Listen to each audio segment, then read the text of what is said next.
Hello everyone, welcome to IBE online platform. Today's lecture we will discuss about some current affair topics. So जैसे आप देख रहे हो यहाँ पर कि यहाँ पर जो मैंने मेंशन किया है that is defence associated questions और यहाँ पर हम बात करेंगे डिफेंस के बारे में। मींस यहाँ पर जो करंट अफेयर की मैंने सीरीज़ स्टार्ट करी है, मैं पूरी कोशिश ये करूँगा कि एग्ज़ाम से पहले आई थिंक 15 तक मैं आपका ये सारा करंट अफेयर कवर अप कर दूँ और मैं पर डे इस तरीके से एक वीडियो क्वेश्चन और आंसर के फॉर्मेट में आपके सामने प्रेजेंट करूँगा, जहाँ पर आप ये समझ सकते हो कि किस तरीके से क्वेश्चन बनेंगे और वहाँ पर आपको किस तरीके से टैकल करना है उन क्वेश्चंस को। तो ये विद एक्सप्लेनेशन सारे क्वेश्चन हैं, आपको पीडीएफ वहाँ पर मिल चुकी होगी और यहाँ पर हम आज देखेंगे कि किस तरीके से इन करंट अफेयर्स को हमको टैकल करना है। क्लियर है? तो मैं आज यहाँ पर जो पोर्शन उठा रहा हूँ दैट इज़ डिफेंस। फिर डिफेंस के बाद मैं यहाँ पर आपसे डिस्कस करूँगा technology portion, tech portion. Tech के बाद फिर हम कुछ नेशनल और इंटरनेशनल करंट अफेयर्स की बात करेंगे, ठीक है, और इसके अलावा जो भी कुछ गवर्नमेंट स्कीम्स हैं उनके बारे में डिस्कस करेंगे। तो चलिए स्टार्ट करते हैं। फर्स्ट ऑफ ऑल यहाँ पर जो आपको सबसे पहला क्वेश्चन दिख रहा है वो है where did defence Indian coast guard vessel कर्नाटका ब्यूरो कमीशन। मीन्स ये है कि यहाँ पर एक कोस्ट गार्ड वेसल कर्नाटका ये एक स्टार्ट हुआ है और ये किस कोस्ट से स्टार्ट हुआ है, वो कौन सा कोस्ट गार्ड है वो यहाँ पर डिस्कस करना है, मतलब वो यहाँ पर बताना है। First is new Delhi, then Chennai, then Kolkata, then Mumbai. तो जो ऑप्शन है आपका आंसर है वो then is Kolkata. C option आपका यहाँ पर करेक्ट है। द इंडियन कोस्ट, इसका एक्सप्लेनेशन देख लेते हैं। The Indian coast guard vessel कर्नाटका Barua was commissioned at Kolkata. It is the fifth and last in series of fast patrol vessels FPV। इसका फुल फॉर्म भी आप याद रखिएगा, FPV full form is fast patrol vessels build by garden research ship builder and engineers limited. The FPVs are updated version of the inshore petrol vessels with a modified from the hull and can achieve speed of 34 knot।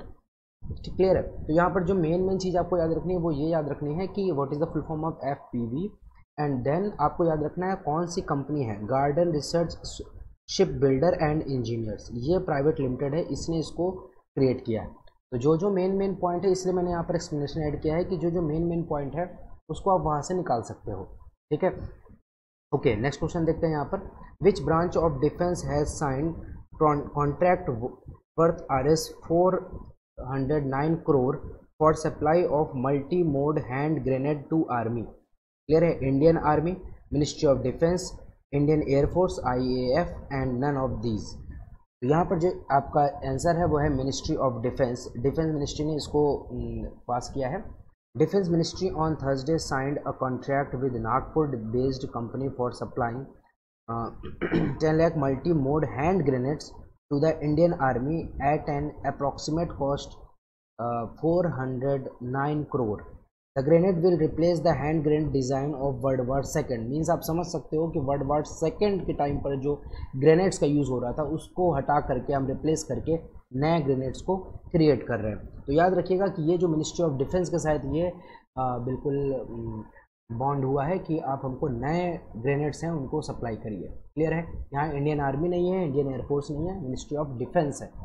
Next है which edition of India Bangladesh navy bilateral exercise Bongo Sagar took place. Bongo Sagar, अब यहाँ पर आपको Bongo Sagar took place मतलब simple से आपको याद आ रहा होगा शायद कुछ कि बांग्लादेश से कुछ ऐड हो रहा है। तो यहाँ पर देखते हैं कि इसका क्या एक्सप्लेनेशन है। बेसिकली इसका एक्सप्लेनेशन है the second edition of navy, मतलब ये एडिशन है वो आंसर आपका ये हो जाएगा सेकंड वाला। Bangladesh navy bilateral exercise Bongo Sagar commence in northern bay of Bengal. तो सिंपल सी बात है कि ये बे ऑफ बंगाल में हुआ है, बे ऑफ बंगाल में सबसे पहले, तो ये आपको याद रखना है। देन ये किसके बीच में है, तो Indian navy and Bangladesh navy के बीच में हुआ है बोंगो सागर। क्लियर है? सेकेंड एडिशन है। ओके, ठीक है, चलिए नेक्स्ट देखते हैं। Which missile features indigenous booster successfully flight tested. Indigenous means होता है कि जो इंडिया में क्रिएट हुआ है। क्लियर है? अब यहाँ पर जो मिसाइल्स की मैं बात करता हूँ तो अभी आपको जैसे जैसे क्वेश्चन बनेंगे उस तरीके से मैं आपको बताता रहूँगा। बेसिकली सुपरसोनिक वर्ड आते हैं, सबसोनिक आते हैं, इंडिजिनस वर्ड होता है और बैलिस्टिक होते हैं, क्रूज होते हैं, सारे वर्ड्स यूज़ किए जाते हैं। तो यहाँ पर जो क्वेश्चन है उसमें पूछा गया है कि which missile features indigenous booster successfully flight tested, that is BrahMos. ये है हमारा ब्रह्मोस मिसाइल। आकाश नहीं है, निर्भय नहीं है, पृथ्वी नहीं है। BrahMos surface to surface supersonic cruise missile. अब यहाँ पर एक वर्ड आता है क्रूज मिसाइल। बेसिकली मिसाइल्स दो टाइप की होती है, first is ballistic. Ballistic missile जो होती है वो कुछ इस तरीके से पाथ को फॉलो करती है। फॉर एग्जांपल ये एक मिसाइल है, वो पैराबोला शेप में चलती है, क्लियर है, और वो रडार के पकड़ में आ जाती है। इसको रडार इजीली कैप्चर कर सकता है, that is ballistic missile. Ballistic missile में कुछ बेनिफिट है और कुछ लॉस है। बेनिफिट ये है कि ये बहुत ज़्यादा हैवी पेलोड को लोड कर सकता है। पेलोड का मीन्स होता है जो भी चीज़ आप लोड करके इसमें भेज रहे हो। जैसे फॉर एग्जांपल आप कोई एटॉमिक वेपन को आपने इसमें लोड किया है, तो ये क्या करेगा, बहुत हैवी लोड को भी अडॉप्ट कर सकता है, दैट इज़ बैलिस्टिक। बट यहाँ पर प्रॉब्लम क्या होती है कि अगर जो टारगेट पॉइंट है वो अगर आगे या पीछे की तरफ मूव कर जाता है तो टारगेट पॉइंट बच जाता है, ठीक है, दैट इज़ बैलिस्टिक। और if you discuss about cruise missile, तो क्रूज मिसाइल की अगर मैं बात करता हूँ तो क्रूज मिसाइल सरफेस के पैरेलल मूव करती है और ये टारगेट के पीछे पीछे चलती हैं, क्लियर है, और जब तक ये टारगेट को हिट नहीं करती हैं तब तक ये बंद नहीं होंगी और ये रडार के पकड़ में नहीं आती है, तो ये पैरेलल टू सरफेस होती हैं, क्लियर है। तो ब्रह्मोस जो मिसाइल है that is cruise missile, means ये रडार के कैचअप में नहीं आएगी और पैरेलल टू सरफेस चलती है। तो चलो इसका एक्सप्लेनेशन एक बार देख लेते हैं। अभी तो मैंने आपको मिसाइल्स के टाइप बता दिए। BrahMos surface to surface supersonic cruise missile featuring indigenous booster and airframe section along with the many other made in India, clear है। Flight tested from ITR integrated test range Balasore Orissa. तो आपको याद रखना है कि ITR मतलब ये जो इंटीग्रेटेड टेस्ट रेंज है ये बालासोर उड़ीसा में इसको टेस्ट किया गया, क्लियर है। और इसकी जो स्पीड है वो है मैक 2.8। मैक जो होता है, मैंने आपको बताया था कि अगर कोई भी ऑब्जेक्ट साउंड की स्पीड से तेज मूव करता है तो उसको हम मैक से काउंट करते हैं। ये मैंने आपको सब फिजिक्स में डिस्कस किया था, क्लियर है। नेक्स्ट क्वेश्चन देखते हैं। विच of the following recently recruited female officer for the first time in its helicopter stream. Means यहाँ पर कौन कौन से फीमेल ऑफिसर्स को हमने लिया है हेलीकॉप्टर स्ट्रीम में। वो है सबसे पहला तो Indian army, Indian air force, Indian navy या नन ऑफ द अबव। तो इंडियन नेवी ने लिया है। अब इंडियन नेवी मतलब शिप से जो हेलीकॉप्टर्स को उड़ाया जाता है, ठीक है, यहाँ से इंडियन नेवी ने इसको अडॉप्ट किया है, फीमेल ऑफिसर्स को लिया है, सबसे पहली बार ऐसा हुआ है। और उनका नाम है कुमुदनी त्यागी एंड रीति सिंह। कुमुदनी त्यागी एंड रीति सिंह, ये नाम आप याद रखिएगा। ये फर्स्ट फीमेल हैं जिनको हमने इंडियन नेवी में रिक्रूट किया है at a helicopter stream, clear है, इंपॉर्टेंट है।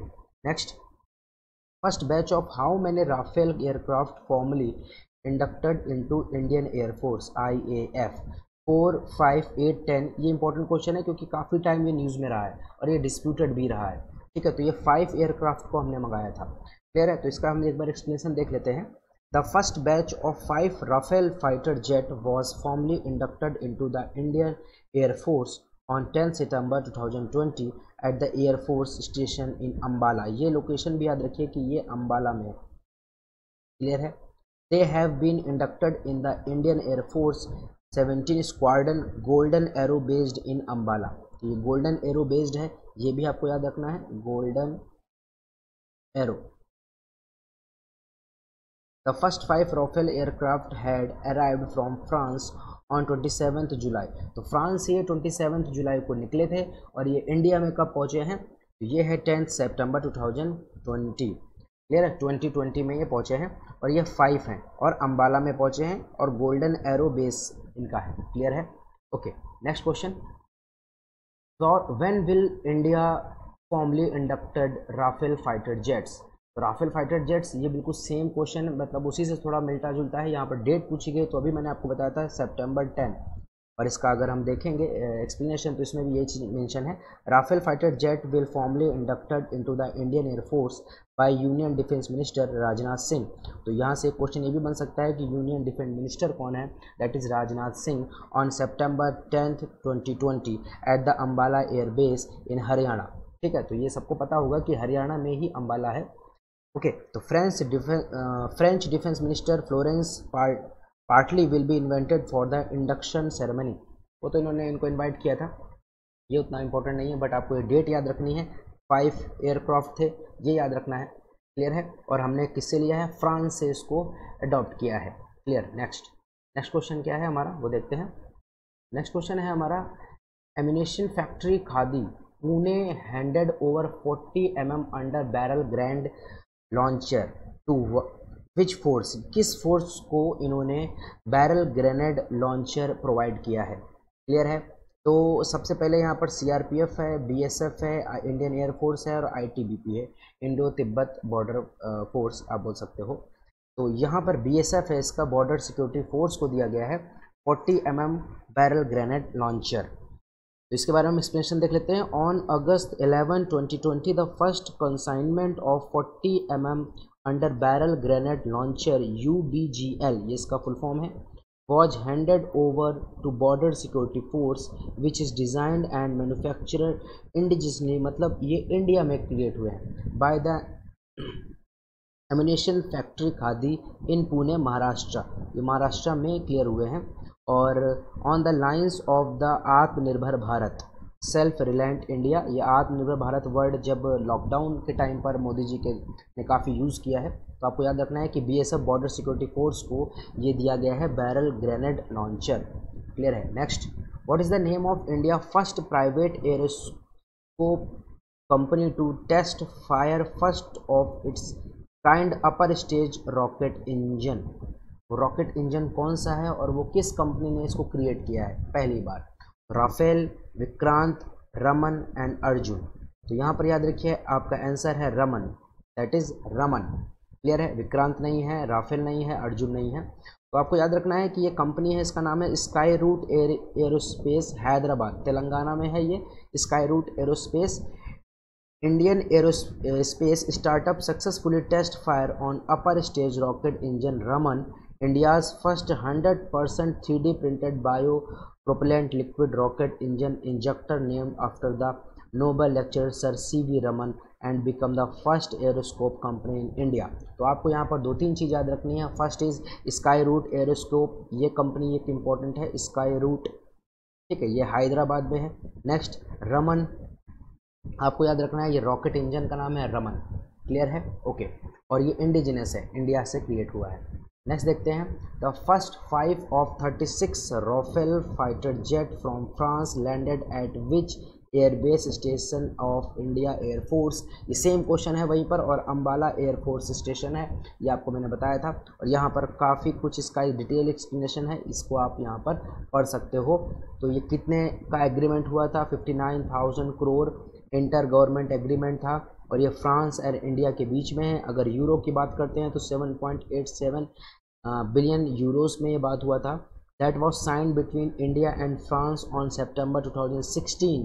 The first 5 of 36 Rafale fighter jet from France were landed in Ambala in Haryana after covering distance of nearly 8,500 kilometre. मतलब इन्होंने डिस्टेंस कितनी कवर करी है, 8,500 kilometre to join the Indian army.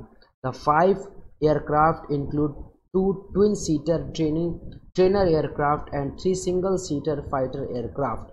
तो आपको याद रखना है टोटल हमने 5 लिया था, और इस 5 में से हमने क्या किया था कि जो 2 एयरक्राफ्ट हैं ये ट्विन सीटर है, मतलब इसमें 2 सीट हैं, इसमें आप क्या कर सकते हो, किसी को सिखा सकते हो बैठाल कर। और 3 जो हैं ये सिंगल सीटर हैं, सिंगल सीटर मतलब आप खुद बैठ करके इसको चला सकते हो, क्लियर है। और ये 2016 में डील साइन हुई थी, और ये जो रेट है, मतलब जो प्राइस है, जो मनी है, वो 59,000 करोड़ थी, क्लियर है। तो यहाँ पर कई सारे क्वेश्चंस बन सकते हैं, और आपको इस तरीके से कवर करके चलना है, इसीलिए मैंने यहाँ पर एक्सप्लेनेशन को ऐड किया है, ये मेन रीज़न है। Next question, Who has launched a innovation contest Dare to Dream 2.0 for innovators and startup? Innovators and startup के लिए Dare to Dream 2.0 किसने स्टार्ट किया है? First is DRDO, second is SSC, third is ordnance factory board and fourth is HAL। ठीक है, इन Hindustan aeronautical limited. तो आपको यहाँ याद रखना है DRDO, ये है इसका आंसर DRDO। DRDO का फुल फॉर्म है defence research and development organisation has launched its innovation contest dare to dream 2.0। तो और इसका ये कब हुआ था? 27 जुलाई 2020। क्लियर है। और ये किस बेस पे हुआ था, मतलब ये कौन सा ओकेज़न था? तो ये 5th death anniversary of former president and scientist doctor APJ Abdul Kalam. तो यहाँ पर 2-3 चीज़ें हैं वो आपको याद रखनी है। First, dare to dream project किसके लिए था? डेयर टू ड्रीम प्रोजेक्ट था जो हमारे फॉर्मर प्रेसिडेंट थे और एक साइंटिस्ट थे, that is doctor APJ Abdul Kalam, उनके लिए था। और 27 जुलाई 2020 को dare to dream project start हुआ। DRDO ने इसको स्टार्ट किया है। और ये जो प्रोजेक्ट है ये आत्मनिर्भर भारत जो हमारे प्राइम मिनिस्टर नरेंद्र मोदी के द्वारा स्टार्ट किया गया है, ये उसके अंडर में आता है। क्लियर है। नेक्स्ट, चलिए नेक्स्ट क्वेश्चन देखते हैं। What was the theme of the air force commanders conference held at the air headquarter वायु भवन न्यू दिल्ली? तो न्यू दिल्ली का जो एयर हेडक्वार्टर उसको वायु भवन भी बोलते हैं। और इसका क्या थीम था? तो फर्स्ट यहाँ पर है air power in 2040s, connecting all space people, synergising, strengthening and sustaining. और बहुत लोगों को दिमाग में बैठेगा कि यही हो सकता है, बट ये गलत है। यहाँ पर जो नेक्स्ट है वो है आपका सही, Indian air force IAF in the next decade. ये है इसका सही आंसर, राइट आंसर। इसका एक्सप्लेनेशन देख लेते हैं। Rajnath Singh, union minister of defence, inaugurated the air force commanders conference AFCC at the Air Headquarter Vayu Bhavan, New Delhi.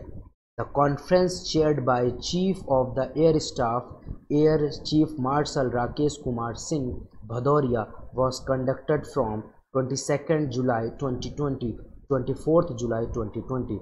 The theme of the conference was IAF in the next decade। तो आपको ये theme याद रखना है सबसे पहला। Then वायु भवन जो एयर हेडक्वार्टर है ये कहाँ पर है? न्यू दिल्ली में है। और वो डेट क्या है? वो जुलाई 2020 की है, 22 to 24 जुलाई। क्लियर है। और हमारे जो चीफ हैं वो चीफ हैं एयर स्टाफ के, that is air chief marshal Rakesh Kumar Singh Bhadauria. Clear है। नेक्स्ट क्वेश्चन देखते हैं।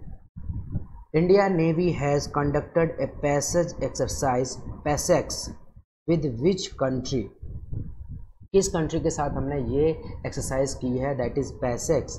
तो यहाँ पर आता है UAE, Australia, USA and Japan. तो जो हमारा राइट आंसर है दैट इज़ USA। तो इंडियन नेवी ने PASEX जो है वो USA के साथ एक्सरसाइज कंडक्ट किया है। इसका एक्सप्लेनेशन देख लेते हैं। Indian navy has conducted a passage exercise, इसका शॉर्ट फॉर्म है PASEX, passage exercise that is PASEX, a high-ended joint naval exercise with the US Navy in the Indian Ocean. The passage exercise has been designed to maximize training and interoperability including air defense। तो आपको ये याद रखना है जो passage है exercise है वो इंडिया और USA के बीच में हुई है। और इसका जो लोकेशन है दैट इज़ इंडियन ओशियन में ये हुआ है। नेक्स्ट क्वेश्चन देखते हैं। What is the name of indigenously developed a drone which DRDO has provided to the Indian Army? तो इंडिजिनियसली मतलब इंडिया ने इसको क्रिएट किया है। और वो कौन सा है? First is Garv, second is India, third is Bharat and fourth one is Sindh. तो the right answer is Bharat. ठीक है, भारत से याद रखना। बट यहाँ पर क्या है ना, बहुत क्लोजली इन्होंने ऑप्शन दिए हैं, भारत, इंडिया, गर्व एंड सिंध। तो यहाँ पर याद रखना भारत जो हिंदी में ऐसे लिखते हैं भारत, ये वो वाला भारत है। तो इसका एक्सप्लेनेशन देख लेते हैं। The defence research and development organisation that is DRDO has provide its indigenously developed drone named Bharat. और ये जो भारत है ये UAV है, अनमैन्ड एरियल व्हीकल है टू इंडियन आर्मी। UAV का फुल फॉर्म याद रखना, अनमैन्ड एरियल व्हीकल। ये भारत है और ये DRDO ने डेवलप किया है। और इसका मेन रीज़न क्या है?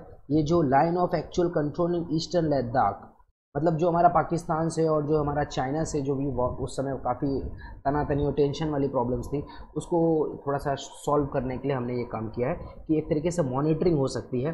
आपको बस याद रखना है भारत और DRDO ने इसको डेवलप किया है।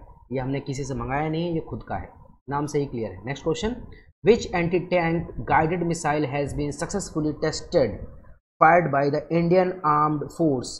तो एंटी टैंक मिसाइल, आपने शायद एक नाम सुना हो, नाग हुआ करता था पहले सॉरी, नाग। ठीक है, ये एक एंटी टैंक मिसाइल था, बट प्रेजेंट में हमने क्या किया है, जो प्रोड्यूस किया है या जिसका फॉर्मेशन किया है वो कौन सा है, तो अग्नि 5, ये एक मिसाइल है, ये नहीं है। ध्रुवस्त्र, ये यहाँ पर सही आंसर है। पृथ्वी भी एक मिसाइल है और गरुड़ भी है। ठीक है, तो यहाँ पर जो मेन है दैट इज ध्रुवस्त्र, ये है हमारा सही answer. The Indian armed force successfully test fire the helicopter launched Nag missile that is Dhruvastra anti tank guided missile. Anti tank का मतलब ये होता है कि जो टैंक होते हैं आर्मी के, इन टैंक को ब्रेक करने के लिए, इनको तोड़ने के लिए, इनको डिस्ट्रॉय करने के लिए एंटी टैंक मिसाइल होती है। और ये एंटी टैंक मिसाइल हेलीकॉप्टर से लॉन्च हो सकती है। क्लियर है तो इसका नाम है ध्रुवस्त्र।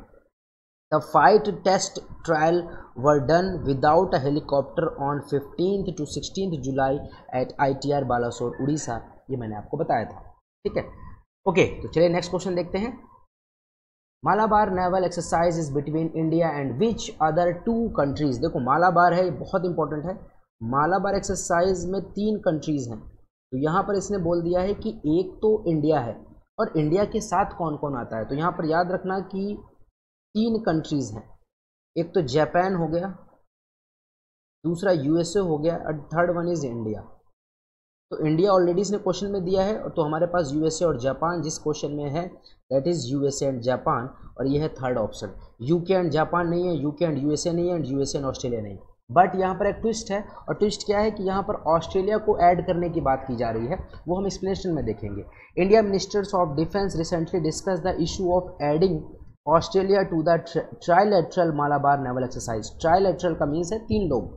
ठीक है, with Japan and the United State in the bay of Bengal later this year. मतलब इस साल के बाद हम इसमें ऑस्ट्रेलिया को भी ऐड करेंगे। तो यहाँ से क्वेश्चन ये भी बन सकता है कि अभी किसको ऐड करने की बात चल रही है, दैट इज ऑस्ट्रेलिया। ठीक है, अभी तक 3 है, Japan, USA and India. Clear है, ओके। तो ये कहाँ पर हुआ है, ये बे ऑफ बंगाल इंडिया के पास हुआ है। मालाबार एक्सरसाइज स्टार्टेड एक naval exercise between India and US इन 1992। मतलब 1992 से ये एक्सरसाइज चल रहा है, और यहाँ पर हमने जापान को इंक्लूड किया 2015 में।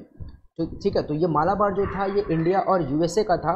इंडिया और USA यहाँ पर 1992 से काम कर रहे थे बे ऑफ बंगाल में, बट हमने क्या किया यहाँ पर 2015 में जापान को ऐड किया है, और हमने अब ये बोला है कि जो नेक्स्ट मालाबार एक्सरसाइज होगी उसमें हम ऑस्ट्रेलिया को भी ऐड करेंगे। तो यहाँ से 3-4 टाइप के क्वेश्चंस आपसे बन सकते हैं, और आप आसानी से इसको कर लोगे। नेक्स्ट क्वेश्चन देखते हैं। The India army is soon going to place emergency order for cold weather tent for soldier at the line of actual control who is current chief at the army staff।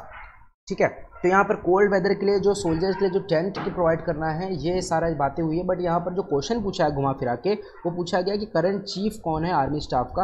Vikram Singh नहीं है, दिलबर सिंह नहीं है, दिलबर सिंह सुहाग नहीं थे, पहले कभी हुआ। बिपिन रावत ये भी नहीं है। मनोज मुकुंद नरवाने ये हैं प्रेजेंट टाइम पर, मनोज मुकुंद नरवाने। तो यहाँ पर देख लीजिएगा कि यहाँ पर क्या क्या मेंशन है। बेसिकली यहाँ पर इंडिया चाइना जो प्रॉब्लम्स है, वहाँ पर बहुत हाई एल्टीट्यूड में काफ़ी टेम्परेचर कम होता है, जिसकी वजह से हमने टेंट सोल्जर्स के लिए टेंट के लिए बोला है। और ये जो बात हुई है ये किसने किया है, यहाँ पर हैं चीफ, करंट चीफ जो है आर्मी स्टाफ के, वो है मनोज मुकुंद नरवाने। ये आपको मेन नेम जो है वो याद रखना है। क्लियर है, नेक्स्ट क्वेश्चन देखते हैं। Indian Navy and which country Navy have conducted a day-long naval exercise PASEX for tactile and communication training toward the Malacca Strait in the Indian Ocean region। देखो जो मलक्का स्ट्रेट है ना, ये काफ़ी important आता है। मलक्का स्ट्रेट ये Indonesia और मलेशिया इसके बीच का स्ट्रेट है ये। ठीक है, स्ट्रेट क्या होता है, 2 लैंड के बीच का एरिया है, दैट इज स्ट्रेट। क्लियर, तो ये यहाँ पर किसके बीच में किया गया ये नेवल एक्सरसाइज पैसेक्स। ठीक है, तो यहाँ पर कौन सा है, पैसेक्स की बात मैं कर रहा हूँ। तो चाइना यहाँ पर नहीं है, जापान, रशिया एंड फ्रांस। तो यहाँ पर जो राइट आंसर है दैट इज़ जापान, और इसके बारे में हम थोड़ा सा देख लेते हैं। In order to promote mutual understanding Indian navy and Japanese navy, इसका फुल फॉर्म है जापानीज़ नेवी का Japanese maritime self defence force have conducted a day long naval exercise PASSEX means passing exercise.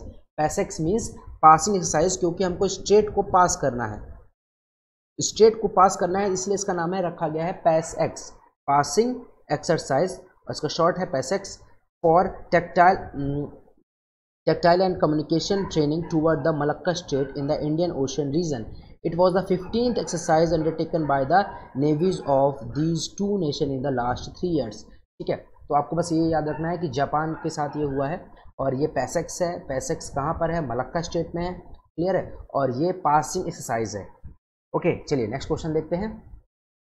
The central government has granted special finance power of how much rupees as emergency fund to armed force for war preparedness and aimed ongoing border tension with China. Border tension जो China के साथ है उसको कम करने के लिए तो कुछ पैसा वैसा जो दिया गया है, मतलब मनी जो दिया गया है, वो मनी कितनी है? तो यहाँ पर 750 करोड़, 1000 करोड़, 1500 करोड़ एंड 500 करोड़, ये सही है 500 करोड़, ठीक है, 500 करोड़ दिया गया है।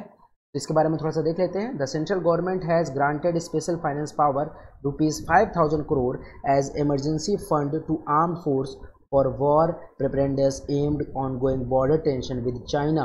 तो चाइना के साथ बॉर्डर टेंशन के लिए 500 दिया गया है। अगर पाकिस्तान के साथ होता तो शायद इतना ना दिया जाता, क्योंकि उसको हम संभाल लेते। खैर, मजाक है छोटा सा। Under this financial aid the 3 defence survive Indian Army, Indian Navy and Indian Air Force can buy any weapon system or any in inventory up to 5000 crore, ठीक है, डिपार्टमेंट ऑफ मिलिट्री अफेयर्स। तो यहाँ पर इन सबको दिया गया। इंडियन आर्मी भी ले सकती है, इंडियन नेवी भी ले सकती है, और इंडियन एयरफोर्स भी 500 करोड़ को खर्च कर सकते हैं, ठीक है। ओके, तो चाइना के साथ टेंशन की वजह से ऐसा हुआ है। नेक्स्ट देखते हैं हम लोग, नेक्स्ट क्वेश्चन क्या है। नेक्स्ट क्वेश्चन की बात करते हैं। तो India has joined a founding member and launch the GPAI, जिसको हम बोल सकते हैं गपाई या गपी, ठीक है। What is the full form of P in GPAI? GPAI में P का फुल क्या है, क्या स्टैंड करता है? तो यहाँ से आपका एक फुल फॉर्म ये भी बन सकता है कि what is the full form of GPAI, और यहाँ पर अलग अलग इनके फुल फॉर्म भी पूछे जा सकते हैं। तो P स्टैंड फॉर प्रोग्राम, नहीं गलत है। P stand for partnership, plan and पर्पस्ड, तो जो राइट आंसर है दैट इज़ प्रोग्राम, ठीक है। इसका फुल फॉर्म क्या है?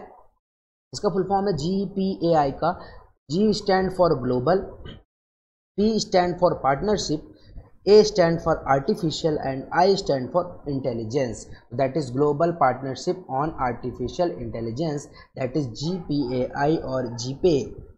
Under this move, India has joined along with the League of leading economics including Australia, US, UK, European Union, Canada, France, Germany, Italy, Japan, Mexico, New Zealand, Korea, जितने हैं इनके साथ सबके साथ ये ऐड हो चुका है। तो बेसिकली आपको याद रखना है GPAI का फुल फॉर्म क्या है, that is global partnership on artificial intelligence. Okay, चलिए नेक्स्ट क्वेश्चन देखते हैं। नेक्स्ट क्वेश्चन है यहाँ पर, which Indian navy ship reached port Victoria in Seychelles to provide COVID-19 related medicine under mission Sagar. तो अब ये क्वेश्चन एक तो ये बन जाता है कि मिशन सागर जो है ये किसका है? तो आप बोल सकते हो कि इंडियन नेवी का है, इंडियन नेवी का है। और इसके साथ ये किस चीज़ से रिलेटेड है? तो ये रिलेटेड है कोविड से रिलेटेड है। ये तो क्वेश्चन में लिखा है, बट मैं ये बोल रहा हूँ कि इस तरीके से भी क्वेश्चन को वो मूव कर सकता है, ठीक है। तो यहाँ पर पूछा गया है कि वो कौन सा ऐसा शिप है, उस शिप का नाम बताओ। तलवार गलत है, विक्रमादित्य नहीं, शिवालिक नहीं, that is Kesari. Kesari is the right answer. इसका एक्सप्लेनेशन क्या है? The Indian naval ship Kesari reached port Victoria in Seychelles to provide COVID-19 related medicine under mission Sagar. तो आपको यहाँ पर मिशन का नाम याद रखना है, mission Sagar. The mission Sagar was launched by the Indian navy to provide COVID-19 related essential medicine. यहाँ पर 3-4 चीज़ें आती हैं। First is Kesari, Kesari launch ये इंडियन नेवी ने किया है। इसका मेन काम था कि COVID-19 से रिलेटेड जो मेडिसिन है उसको पहुँचाना है। ये पोर्ट विक्टोरिया सेशल में वहाँ पर लेके गई, और ये जो है वो मिशन सागर में आता है, ठीक है। तो mission Sagar related to COVID-19। Okay, next question. Next question है हमारा, ministry of defence has approved the procurement of how many time only from local suppliers to boost the make in India initiative. मतलब यहाँ पर यह है कि जो ministry of defence है उसने कितने लोकल सप्लायर्स को बूस्ट करने, मतलब मेक इन इंडिया को बूस्ट करने के लिए, इनिशिएट करने के लिए कितने लोगों से कांटेक्ट किया है? तो यहाँ पर है 12, 16, 26 एंड 22। तो राइट आंसर इज 26। इसके बाद हम देख लेते हैं, ministry of defence has approved the procurement of 26 defence item only from local supplier to boost the make in India initiative. Government of India has issued public procurement preference to make in India order 2017 to promote the manufacturing and production of goods and service in India. Ministry of Defense had notified 127 items where purchase performing is given to local suppliers as per PPMII 2017। तो आपको यहाँ पर basically याद रखना है कि 26 जो total essential चीज़ें थी उसको हमने क्या किया है, मेक इन इंडिया प्रोजेक्ट के अंतर्गत ऐड किया है। ओके, चलिए नेक्स्ट क्वेश्चन देखते हैं। नेक्स्ट क्वेश्चन है यहाँ पर, what is the name of operation launched by Indian navy as a part of national effort to repatriate Indian citizen from overseas. मतलब जो इंडियन सिटीजन है जो ओवरसीज मतलब बाहर कहीं फंस गए हैं उनको लेकर आने के लिए, ठीक है। तो ये कौन सा है ऐसा क्या ऑपरेशन था, उसको क्या कब लॉन्च किया, तो यहाँ पर आपको देखने को मिलेगा। तो ऑप्शन देखते हैं यहाँ पर, समुद्र सेतु, कोविड हेल्प, समुद्र हेल्प, कोविड सेतु। तो आंसर है इसका समुद्र सेतु, समुद्र सेतु, ठीक है। तो ऑब्वियस सी बात है यहाँ नेवी का होगा क्योंकि यहाँ पर वर्ड लगा हुआ है समुद्र।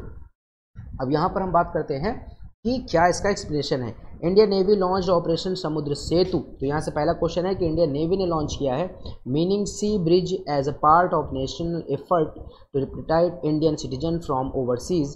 Indian naval ship Jalashwa and Magar are apparently in route to the port of Male, the republic of Maldives, to commence evacuation operation from 8th May 2020 as a part of phase 1। तो ये तो खैर काफ़ी कुछ एक्सप्लेनेशन में काफ़ी कुछ मैंने मेंशन किया है, बट आपको भाई यहाँ दो चीज़ें याद रखनी है। सबसे पहला यहाँ पर क्या है कि इंडियन नेवी का है और इसका मेन फंक्शन क्या है कि जो ओवरसीज़ में जो सिटीजन जो मतलब समुद्र में उस तरफ जो हमारे देश से बाहर हैं चले गए हैं उनको लेकर के आना है, और उसका जो मेन है प्रोजेक्ट का नाम है, ऑपरेशन का नाम है समुद्र सेतु, ये मेन है। क्लियर है। नेक्स्ट देखते हैं, next question, The Indian Navy has launched which operation as a part of the nation effort to bring back Indian citizen from abroad? ये सॉरी क्वेश्चन रिपीट हो गया है, दैट इज समुद्र सेतु, अभी आपसे डिस्कस किया। Next question, Border Road Organization, that is BRO, opened the strategic Srinagar-Leh highway on April 11th. When was Border Road Organization formed? तो Border Road जो ऑर्गेनाइजेशन है वो 1960 में क्रिएट हुआ था, BRO, याद रखना। बॉर्डर रोड ऑर्गेनाइजेशन, जितने भी बॉर्डर में रोड होती हैं वो BRO फॉर्म करता है। 1960 में इसका फॉर्मेशन किया गया था। तो चलो इसके बारे में देख लेते हैं। Border road organisation BRO opened the strategic Srinagar-Leh highway on April 11th. The highway connected Ladakh with the rest of the world. Earlier, few oil tanker and other essential commodities were allowed to move toward Leh Ladakh from Zojila Pass. Zojila Pass आप लोगों ने map में देख लीजिएगा, geography में आपने पढ़ा होगा। The 425 km Srinagar Leh highway was closed since the month of December 2019 due to heavy snowfall to Zojila Pass. Clear है। तो जोजिला पास में क्या होता था कि बहुत ज़्यादा हैवी फॉल होने की वजह से ऐसी प्रॉब्लम होती थी, इस वजह से BRO ने क्या किया, वहाँ पर एक नया रोड का फॉर्म किया है। तो ये आपको याद रखना है कि BRO का फॉर्मेशन कब हुआ था, 1960 में हुआ था। चलिए नेक्स्ट क्वेश्चन देखते हैं। Joint patrol exercise from the Reunion islands has been conducted by India with which country? किस कंट्री के साथ किया है? रीयूनियन आइलैंड में हुआ है। ऑस्ट्रेलिया नहीं, फ्रांस, ये सही है। मॉरिशस, मालदीव नहीं, मॉरिशस मालदीव नहीं है, रीयूनियन फ्रांस के साथ है। तो चलो इसके पास कोई एक्सप्लेनेशन देखते हैं। India and France for the first time have conducted joint patrol from the Reunion island, signalling New Delhi intent to engage with friendly foreigner partner in expanding its footprint to Indian Ocean, focusing on the stretch between the East African coastline and the Malacca Strait। तो basically क्या है, ये reunion island में जो exercise है वो exercise India और France के बीच में कंडक्ट की गई है, that's it. Okay, next question देखते हैं हम लोग। The DAC has approved, DAC का फुल फॉर्म है defence acquisition council, approved procurement of how many Tejas fighter aircraft. तो तेजस फाइटर नाम आपने सुना होगा, 73, 79, 83 एंड 89, दैट इज 83। कुछ नंबर्स हैं जो आपको याद रखना होगा। 83 हैं, राफेल 5 थे, और यहाँ पर तेजस फाइटर हैं वो 83 हैं। तो डिफेंस एक्विजिशन काउंसिल, जिसका फुल फॉर्म मैंने बताया अभी DAC का sorry, has approved the proposal to procure 83 indigenously made Tejas fighter aircraft for the Indian Air Force. The move is expected to give a huge boost to Indian Make in India campaign. Means Make in India campaign के under में तेजस fighter को create किया जा रहा है, और वो numbers हैं 83। ओके, चलिए नेक्स्ट क्वेश्चन देखते हैं। Indradhanush joint exercise between IAF Indian air force and UK's royal air force, united kingdom की जो एयरफोर्स है that is royal air force, recently concluded in which city. अब इंद्रधनुष ज्वाइंट एक्सरसाइज एक हुआ है, और ये ज्वाइंट एक्सरसाइज किसके किसके बीच में है अभी मैंने आपको बताया। ये क्वेश्चन यहाँ से भी बन सकता है, इंडियन एयरफोर्स और UK की जो रॉयल एयरफोर्स है उसके बीच में हुआ है। बट ये हुआ कहाँ पर है? ये हिंडन में हुआ है। हिंडन है उत्तर प्रदेश में, यूपी में है हिंडन, ठीक है, गाजियाबाद के पास में है। तो the 5th edition of joint exercise Indradhanush between the Indian air force and royal air force of the UK at air force station Hindan, ये देखिए यहाँ पर लिखा हुआ है, the joint exercise provide the participating force on opportunity to enhance expertise in conducted of social operation. देखो ये जो आप बोल सकते हो ना, क्या इनका एम क्या था, ज्वाइंट एक्सरसाइज का क्या प्रोवाइड करेगा। तो बेसिकली सब लोगों का ज्वाइंट एक्सरसाइज का यही मतलब है कि हम साथ में रह करके काम करें, कुछ नया सीखें, कुछ एक्सपर्टीज़ आपकी हैं वो आप हमको दो, हमारी हैं कुछ हम आपको देंगे। अब जो भी है बहुत सारी चीज़ें हैं यहाँ पर, तो आपको अपने मतलब की चीज़ यहाँ पर पकड़नी है। वो क्या है कि यूपी में ये 5th एडिशन था, ये लॉन्च किया गया इंद्रधनुष का, और ये किसके किसके बीच में था? इंडियन एयरफोर्स इंडिया और UK की रॉयल एयरफोर्स। क्लियर है? चलो नेक्स्ट क्वेश्चन देखते हैं। Ajay Warrior 2020, a joint military exercise was recently concluded between India and which country? ये अजय वॉरियर बहुत इंपॉर्टेंट है, क्वेश्चन बनता है इससे, ठीक है। कुछ एक्सरसाइज हैं वो बहुत बार बार पूछे जाते हैं, अजय वॉरियर उनमें से ये एक है। ये UK यूनाइटेड किंगडम के साथ है इंडिया का। The 5th edition of joint military exercise Ajay warrior 2020 concluded at west down camp Salisbury plain training area UK। अब ध्यान रखना कि ये जो हुआ है इंडिया के साथ हुआ है, ठीक है, इंडिया के साथ हुआ है UK का, बट ये एक्सरसाइज कंप्लीट हुआ है UK में, Salisbury plains training area that is UK, ये UK में है। The exercise was held between India and UK। ब्रिज टॉम विविक कमांडर ऑफ UK 7, काफ़ी कुछ दिया है बट आपको इसका इतना मतलब नहीं है, बट आप सिर्फ शुरू का याद रखो कि जो अजय वॉरियर एक्सरसाइज है 2020, ये 5th ज्वाइंट मिलिट्री एक्सरसाइज है, मिलिट्री एक्सरसाइज है UK एंड इंडिया का, और ये हुआ कहाँ पर है? सेल्सबरी प्लेनिंग ट्रेनिंग एरिया, ये UK में है। क्लियर है? Okay, Ajay warrior 2020। Next question, which country has successfully tested Raad second cruise missile? अभी मैंने आपको बताया था ना, missiles, cruise missile, parallel to surface, ballistic missiles, parabola shape, तो अभी मैंने बोला क्रूज मिसाइल, ठीक है। तो क्रूज मिसाइल किसने यूज़ किया है? राड जो है, ये राड सेकेंड जो है वो पाकिस्तान ने किया है, ईरान नहीं है, पाकिस्तान यहाँ का राइट आंसर है, इजराइल नहीं, UAE नहीं, ठीक है। तो Pakistan successfully tested the air launch nuclear capable cruise missile Raad second. The test aimed to boost the military defence capability on land at the sea. The Raad second missile is an attempt to match India BrahMos cruise missile. देखो भाई, हमसे compare किया ब्रह्मोस को, ठीक है। तो जो BrahMos cruise missile है उसके कंपेयर में हम ये लोग लेके आए, मतलब पाकिस्तान लेके आया Raad second. The range of Raad second missile is 600 kilometre. तो आपको रेंज याद रख लो तो कोई बात नहीं, बट आपको बस याद रखना है कि ये क्रूज मिसाइल है राड, और पाकिस्तान ने इसको टेस्ट किया है। Next question, Sampriti 9, a joint military exercise between India and Bangladesh recently conclude in which state? पहला क्वेश्चन कि संप्रीति जो एक्सरसाइज है वो किसके किसके बीच में होता है? तो वो इंडिया और बांग्लादेश के बीच में होता है, ठीक है। और ये कहाँ पर हुआ है, किस स्टेट में हुआ है? तो आप बोलोगे ये मेघालय में हुआ है। यार नागालैंड में नहीं है, मेघालय में है, असम में नहीं है, मिजोरम में नहीं है, सारे नॉर्थ ईस्ट के स्टेट दिए गए हैं, तो मेघालय याद रखना। The 9th edition of joint military air training. देखो मिलिट्री है तो पानी में नहीं जाएगी, वो किसी ओशन में नहीं जाएगी, वो एक लैंड मास में आकर के ट्रेनिंग करेगी। Exercise between India and Bangladesh Sampriti 9 was conducted at Umroi Umroi Meghalaya में है फ्रॉम फरवरी 3 टू फरवरी 16। तो Feb 3 टू Feb 16 तक इन्होंने ये काम किया। ये 9th एडिशन है, मिलिट्री ट्रेनिंग है। एक्सरसाइज किसके किसके बीच में है, तो वो आपका इंडिया और बांग्लादेश के बीच में है। ठीक है, मेघालय में उमरोई एक जगह है, वहाँ पर इसको कंप्लीट किया गया। क्लियर है। नेक्स्ट क्वेश्चन, अजय वॉरियर ए ज्वाइंट मिलिट्री, ये क्वेश्चन देखो पहले भी आया था बट फिर घुमा के पूछा गया है। Joint military exercise between India and UK is to be conducted at which place. तो मैंने बोला था ये इंडिया और यूके के बीच में हुआ है, इंडिया एंड यूके के बीच में, तो प्लेस था यूके का। ठीक है, तो यूके का प्लेस था सेल्सबरी प्लेन। ठीक है, तो सेल्सबरी प्लेन यहाँ का राइट आंसर है और बाकी जितने भी ऑप्शन है वो गलत हैं। तो ये इसका आप पढ़ लीजिएगा, 5th एडिशन अभी बताया था मैंने, ज्वाइंट मिलिट्री एक्सरसाइज है। ओके, चलिए नेक्स्ट क्वेश्चन देखते हैं। What is the strict range of DRDO newly developed tactical ballistic missile Pranash Pranash. ठीक है, तो ये एक बैलिस्टिक मिसाइल है। बैलिस्टिक मिसाइल अभी बताया, पैराबोला शेप में जाती है, रडार के टच में आ जाती है, रडार इसको पकड़ सकता है। ठीक है, तो एंटी बैलिस्टिक मिसाइल्स को सेट कर सकता है।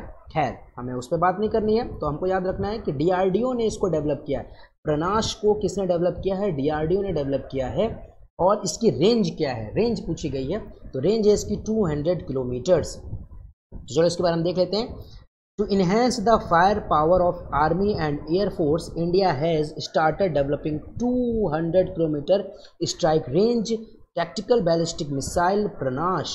The ballistic missile will be used by the Indian Army and the Air Force by destroying enemy target at short range.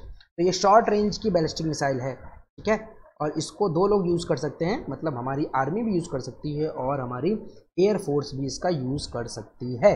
Clear है, तो ये डीआरडीओ ने लॉन्च किया है प्रनाश। नेक्स्ट क्वेश्चन देखते हैं। एम्प्रीति 9 इज सॉरी ये सम है, एस बना है, ये वही क्वेश्चन है संप्रीति जो अभी मैंने बताया बांग्लादेश और इंडिया के बीच में हुआ है। बाय मिस्टेक यहाँ से एस गायब हो गया है, सॉरी। तो ये है संप्रीति 9। अभी मैंने बताया संप्रीति 9 इंडिया और बांग्लादेश के बीच का ज्वाइंट एक्सरसाइज है, इंडिया एंड बांग्लादेश में, जो अभी कहाँ पर हुआ है, मेघालय उमरोई में हुआ है। ठीक है, तो इंडिया और बांग्लादेश का है और यहाँ पर इसका एक्सप्लेनेशन भी दिया है। 3 to 16 Feb में कंप्लीट हुआ उमरोई मेघालय। ठीक है, ओके, तो ये अभी हम डिस्कस कर चुके हैं। Next question, which of the following recently launch operation vanilla, important most important operation vanilla. ठीक है, तो ऑपरेशन वनीला किसका प्रोजेक्ट है, इंडियन आर्मी का, इंडियन नेवी का, इंडियन एयरफोर्स का या इंडियन नेवल गार्ड का। तो ये जो प्रोजेक्ट है ये है इंडियन नेवी का। ठीक है, इंडियन नेवी का प्रोजेक्ट है ऑपरेशन वनीला। तो चलो इसके बारे में पढ़ लेते हैं। Indian navy launch operation vanilla to provide humanitarian assistant and disaster relief at Madagascar. तो ये चीज़ अगला क्वेश्चन बन गया यहाँ पर, किसके लिए है, मेडागास्कर के लिए। मेडागास्कर हमारा पड़ोस में ही है, अफ्रीका के बगल से। ठीक है, इंडियन ओशन में। Operation vanilla launch to provide assistant to the affected population of Madagascar post devastation caused by cyclone Diane. तो यहाँ पर एक साइक्लोन डायन आया था, इसकी वजह से ऐसा हुआ और इंडियन नेवी ने ऑपरेशन वनीला को मेडागास्कर के लिए लॉन्च किया। ठीक है, इंपॉर्टेंट क्वेश्चन है, ध्यान रखिएगा। Next question, who won the first prize among the marching contingent of the parliamentary force at the Republic Day parade. देखो अभी रिपब्लिक डे परेड हुई थी 17 को। ठीक है, तो रिपब्लिक डे परेड जो 2020 में हुई उसमें कौन जीता था फर्स्ट प्राइज, तो आईटीबीपी नहीं, बीएसएफ नहीं, सीआईएसएफ और एसएसबी। तो सीआईएसएफ, ठीक है, सीआईएसएफ ने फर्स्ट प्राइज जीता था परेड में जो 71 रिपब्लिक डे में हुआ था। तो चलो इसके बारे में आप पढ़ लीजिएगा। बेसिकली यहाँ पर कुछ ऐसा चीज़ नहीं है, बट अब याद रखना सीआईएसएफ का फुल फॉर्म है सेंट्रल इंडस्ट्रियल सिक्योरिटी फोर्स, जो इंडस्ट्रीज़ में लगाई जाती हैं। ठीक है, मेट्रोज में यही लगे होते हैं, जितने भी मेट्रो हैं उसमें ये लगे होते हैं, एयरपोर्ट में ये होते हैं। और 71st रिपब्लिक डे परेड था, इसमें फर्स्ट प्राइज पाया है सीआईएसएफ ने। चलो next question, which nuclear capable surface to surface ballistic missile was recently test fired by Pakistan. ठीक है, देखो भाई अभी जो मैंने बताया था ना, अभी मैंने आपको बताया था एक क्रूज मिसाइल अभी मैंने आपको बताई थी जो ब्रह्मोस की इक्विवेलेंट थी, वो तो क्रूज थी बेसिकली, बट यहाँ पर अभी मैं बात कर रहा हूँ दैट इज़ पाकिस्तान की वो है बैलिस्टिक मिसाइल पूछा गया है। बैलिस्टिक मिसाइल मतलब पैराबोलर शेप में जो मूव करेगी, ठीक है। तो शाहीन थर्ड नहीं, गजनवी, अबाबील एंड हर्ब, तो यहाँ पर जो आंसर है वो है गजनवी, गजनवी, ठीक है। और अभी जो क्रूज मिसाइल जो मैंने बताई थी वो थी आपकी राड सेकेंड, ये पाकिस्तान की थी, क्लियर है। तो ये थी क्रूज मिसाइल, और ये है अभी बैलिस्टिक मिसाइल पूछ रहा है, तो बैलिस्टिक मिसाइल थी गजनवी। तो Ghaznavi is a surface to surface ballistic missile that range up to 290 kilometre, ठीक है। This has huge capacity to carry any sort of warhead including nuclear, ठीक है। तो वॉरहेड मतलब वही होता है पेलोड जो मैंने बताया आपको, जिसमें न्यूक्लियर वेपन्स को हम लोड कर सकते हैं। तो ठीक है, पाकिस्तान आर्मी ने इसको किया, ठीक है। इतना है, मेन है, जो था वो मैंने बता दिया। चलो नेक्स्ट देखते हैं। नेक्स्ट क्वेश्चन है which aircraft has been include in the IAF मतलब इंडियन एयरफोर्स टिग शार्क 222 मतलब 222 स्क्वाड्रन, ठीक है। तो इसमें कौन सा, मतलब ये जो 222 टाइगर शार्क है, स्क्वाड्रन है, मतलब इनका एक ग्रुप होता है, उसमें किस इंडियन फोर्स के किस एयरक्राफ्ट को ऐड किया गया है। तो डसल्ट, राफेल, तेजस, फाल्कन, नहीं ये कोई नहीं है, सुखोई को ऐड किया गया है, ठीक है। तो Indian air force inducted its first squadron of Sukhoi 30 MKI aircraft which are capable of carrying BrahMos supersonic cruise missile. This induction ceremony of 2020 222 Tiger Shark fighter squadron was held at Tanjavur Air Base. आपको बस यहाँ पर दो तीन चीज़ें याद रखनी है। टाइगर शार्क जो स्क्वाड्रन है उसमें किसको ऐड किया गया है, सुखोई को ऐड किया गया है। Okay, next question. Which ballistic missile has been successfully tested by DRDO from an underwater platform? पानी के अंदर चलना है, तो पानी के अंदर चलने के लिए कौन सी मिसाइल को, बैलिस्टिक मिसाइल को, बैलिस्टिक मतलब पैराबोला, क्लियर है। Cruise means parallel to surface, याद रखना। तो याद मतलब क्रूज बैलिस्टिक में कन्फ्यूजन मत हो, जब भी आए दिमाग में हिट कर जाए, ठीक है। तो अग्नि नहीं है, पैरेलल नहीं है, K4 और सूर्या, तो that is right answer is K4। India has successfully test-fired nuclear-capable K4 ballistic missile off the coast in Andhra Pradesh, 19th January 2020. The missile was launched from 3,500 km strike range nuclear-capable submarine underwater platform. मतलब ये nuclear capable है और submarine से भी हम इसको launch कर सकते हैं। The missile was developed by DRDO, defence research development organisation. DRDO का हेडक्वार्टर कहाँ है, कमेंट करके बता देना कि DRDO का हेडक्वार्टर कहाँ है और DRDO के चीफ कौन है, ठीक है। ये क्वेश्चन है आपके लिए, DRDO का हेडक्वार्टर और इसरो का हेडक्वार्टर और इसरो का चीफ, ये चार क्वेश्चन आपके लिए हैं। Okay, next question. Which of the following conducted the exercise winged rider? तो विंग राइडर जो एक्सरसाइज है वो किसने कंडक्ट किया है, तो Indian army, Indian navy, Indian air force and naval guard. तो जो आंसर है that is Indian army. Indian army conducted the airborne exercise Winged Rider in the northern eastern threat on 10th January 2020. It is the army biggest airborne exercise. It comprises of more than 500 special force troops. Airborne exercise होती है जब हम aeroplane से, या जो fighter jets हैं, या fighter jets तो नहीं बोलेंगे, एरोप्लेन्स जो होते हैं बड़े, उनसे जो जितने भी सोल्जर्स होते हैं वो नीचे की तरफ आकर के गिरते हैं, जो फोर्स ट्रूप्स होते हैं, ठीक। तो ये इंडियन आर्मी का है और ये एक्सरसाइज है विंग राइडर, ठीक है। विंग मतलब पंख लग जाएंगे उनके, उड़ेंगे वो, ठीक है। तो विंग राइडर, राइडर मतलब राइडर करने वाला, चलने वाला, उड़ने वाला। नेक्स्ट क्वेश्चन देखते हैं। ऑपरेशन संकल्प is associated with which force? ठीक है, तो ऑपरेशन संकल्प की अगर मैं बात करूं तो Indian army, Indian navy, Indian air force and naval guard. तो इसका जो मेन आंसर है वो क्या है आपका, वो है आपका इंडियन नेवी। नेवी का है ऑपरेशन संकल्प, याद रखना ना, इम्पोर्टेंट है, ठीक है। 9 जनवरी को कंटिन्यू किया गया था to maintain its presence in the Gulf region as a part of operation Sankalp initiated earlier this year to ensure security of its sea borne trade and the safety of Indian flag merchant vessel training through the region. तो इसका M जो था वो मैंने आपको बता दिया। ये जनवरी 9 को रिलीज हुआ। ऑपरेशन संकल्प इंडियन नेवी का है, आर्मी फोर्स गार्ड का नहीं है। Next question. हाँ, तो यहाँ पर सारे क्वेश्चन हो गए आपके कंप्लीट। ठीक है, तो अब आपके लिए आज के लिए इतना ही था इस वीडियो में। ये पूरे डिफेंस के जितने भी क्वेश्चन हैं आपके लिए इंपॉर्टेंट, उसको मैंने कवर अप किया है। और नेक्स्ट जो हमारा वीडियो होगा वो आपका टेक्नोलॉजी का होगा। जो टेक के जितने भी करंट अफेयर होंगे वो हम इसी क्वेश्चन और आंसर के फॉर्मेट में देखते हैं, और यहाँ पर हम एक्सप्लेनेशन को भी डिस्कस करेंगे, क्योंकि वो हमारे लिए मेन इंपॉर्टेंट है।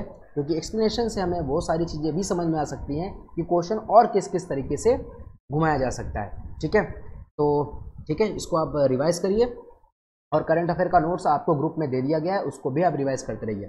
ठीक है, टाइम टू टाइम आपका सारा टाइम से पहले ही आपको कवर अप करा दिया जाएगा। Okay, thank you students.